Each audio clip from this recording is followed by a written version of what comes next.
Alex, and welcome back to another video. Today I am bringing you some history recommendations.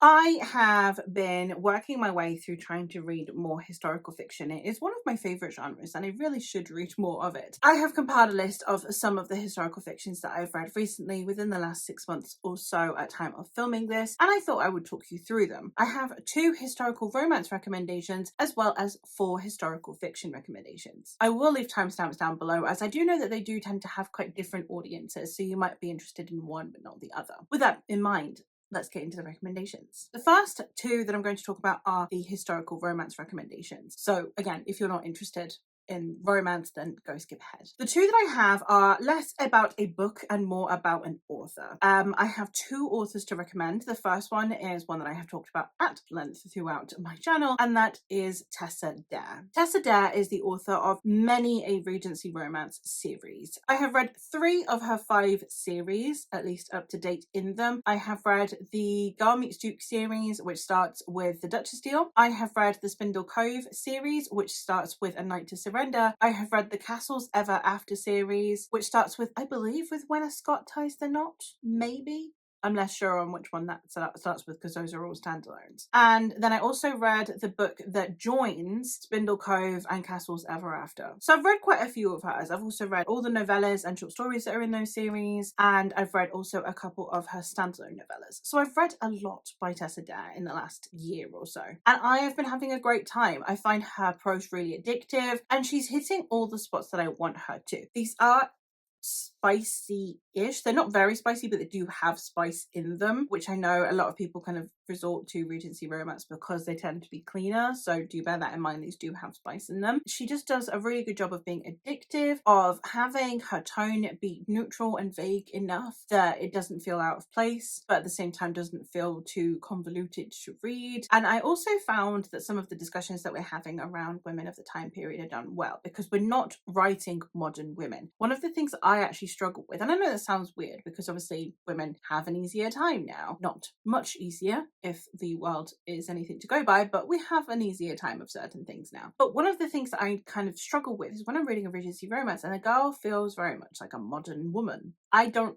really enjoy those. I know that a lot of people do. They like the setting, but they don't want the values. I think that Tessa Dare does a really good job of taking the values that you would expect of the time period and making them palatable to a modern audience. Something can be said a little bit, I suppose, about having, especially in Spindle Cove, having these more fiery, more independent women suddenly getting married. I understand the criticisms, but it's just not one that I have because I did still find the books enjoyable. I have a great time with this author. I'm looking forward to continuing to read more of her works. On to the next author. The next one we have is Lisa Kleypas, which is a similar situation. I've read much less of Lisa Kleypas. She's a relatively new discovery for me, but I have been working my way through trying to read her books as well. So far I've read 2 books by her, and they are the first 2 books in her Wallflowers series. This is one that I picked up. The series is one that I picked up because it is recommended for fans of Tessa Dare. Now, I went through a list of for fans of Tessa Dare, and out of the ones that I read from that list, Lisa Kleypas is the only one that I would say, yes, that is a one-to-one comparison. These are actually Victorian romances. They tend to be put on Regency romances list, and for once, I don't mind. I will leave my rant about why sometimes I care and why sometimes I don't care when a book is mislabeled Regency or Victorian. In this case, the mislabeling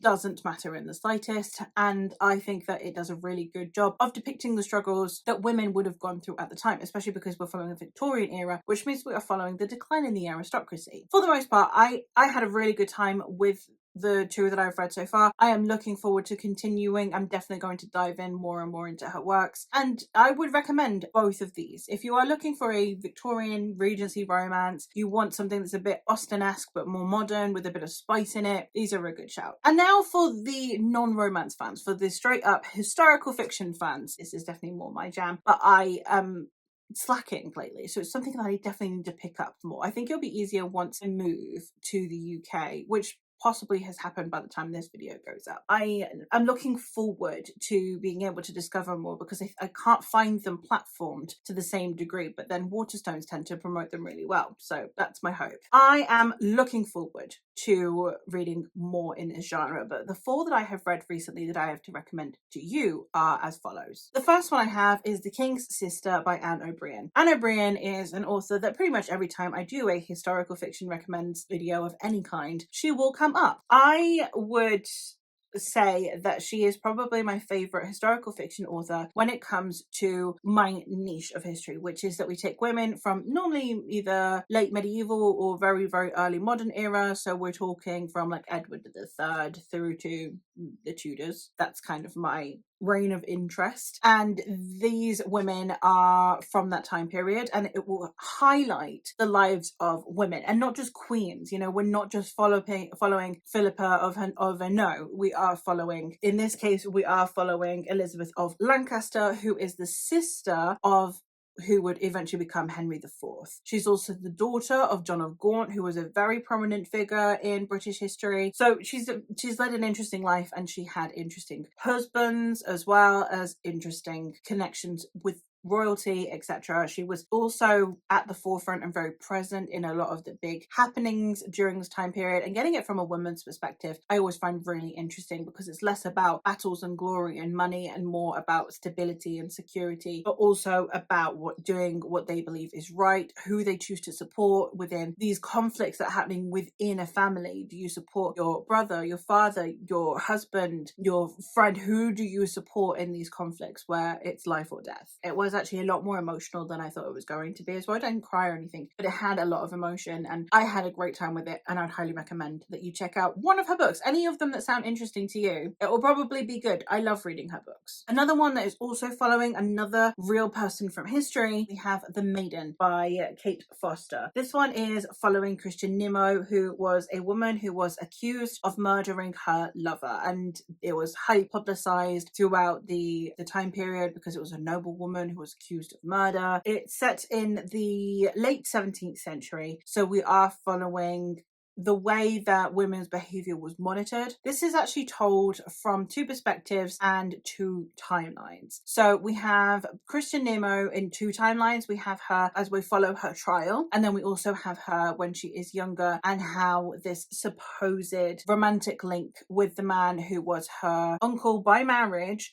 and also supposedly eventually her lover that she was accused of murdering, how that relationship came to be. And we are also following the perspective of Violet. Violet is a sex worker who has been employed by the uncle slash lover, and it is told with as much of the facts as the author could find, while also including a heck of a lot of fiction, because obviously we know very little about this woman aside from her trial. I really did enjoy this book. I can see this not being for everyone. It is quite slow. The pacing is funky in here. I'm not gonna lie. You can tell it's a debut, and also with debuts, whenever they try and tackle like multiple timelines or multiple perspectives, they tend to lean harder into one or the other. So I can understand this not being for everyone, but I really enjoyed it and I would recommend. This was highlighted by the fact that I read this while I was in Scotland. I bought this in Scotland and read it while I was on holiday in Scotland. So I had actually been to some of the places that are mentioned in here, like the day before I started reading it. So that was really cool as well. I would recommend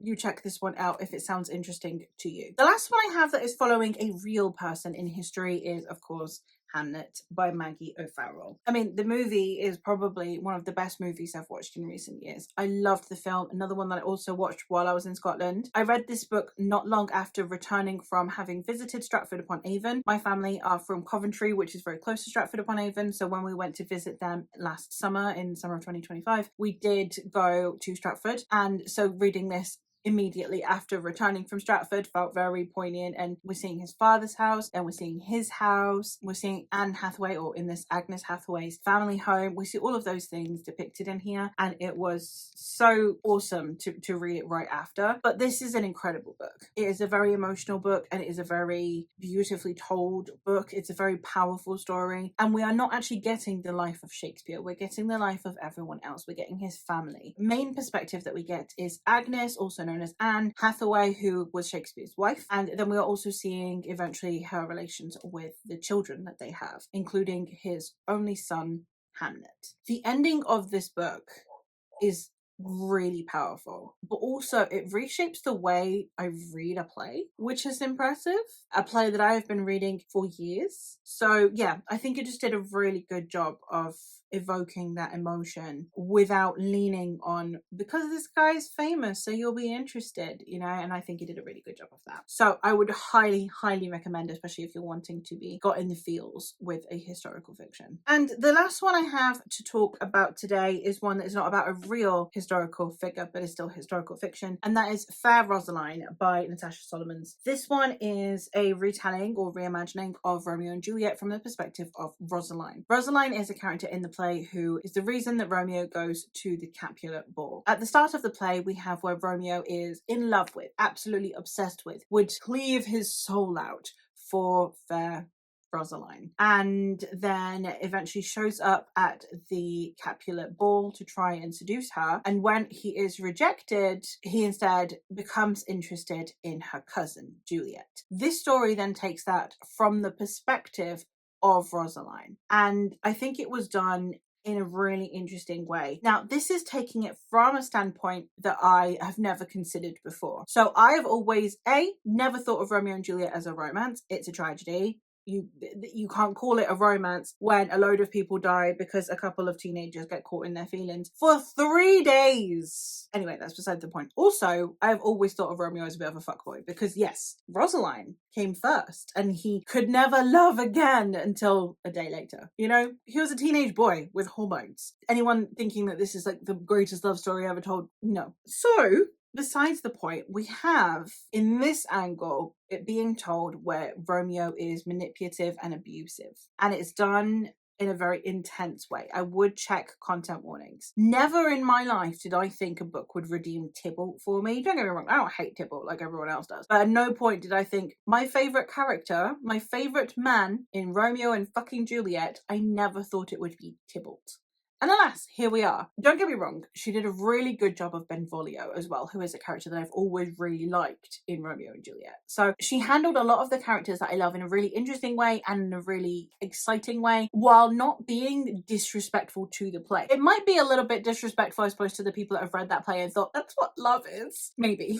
But to what I at least have always perceived from that play, it's being very faithful to that. So while it's doing an angle that I've never previously thought of, it's not out of bounds for what I'm seeing in Romeo and Juliet. Like nothing about that I thought, well, that goes completely against the source material. I was interested in the way that it was pitched and the angle that it was shown. So I enjoyed this. I would recommend. And there you have it. Those are the 4 historical fictions and the 2 historical romance authors that I would recommend you check out if you are in the market for some historical stuff. Let me know what some of your favourite recent historical fiction and historical romance reads are. I would love to know. And that is all from me for today. So thank you ever so much for watching, and I will hopefully catch you in another one soon.